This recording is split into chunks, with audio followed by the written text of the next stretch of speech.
అందరికీ నమస్తే. బీఆర్ఎస్ పార్టీకి చెందిన పటాన్చెరు ఎమ్మెల్యే గూడెం మహిపాల్రెడ్డి పైన ఈడీ రైడ్స్ నిర్వహిస్తోంది. ఈరోజు ఉదయం నుంచే మహిపాల్రెడ్డితో పాటు ఆయన తమ్ముడు గూడెం మధుసూదన్ రెడ్డి అట్లాగే వాళ్ళ సమీప బంధువుల ఇళ్లలో ఏకకాలంలో ఎన్ఫోర్స్మెంట్ డైరెక్టరేట్ అధికారులు తనిఖీలు చేపట్టారు.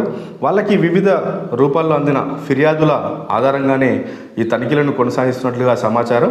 అయితే బీఆర్ఎస్ పార్టీ అధికారం కోల్పోయిన తర్వాత ప్రధానంగా పటాన్చెరు ప్రాంతంలో ఉన్న అక్రమ మైనింగ్ పైన కాంగ్రెస్ ప్రభుత్వం దృష్టి సారించింది. ఇందులో భాగంగానే అధికారులు క్షేత్రస్థాయికి వెళ్లి అవకతవకలను గుర్తించారు.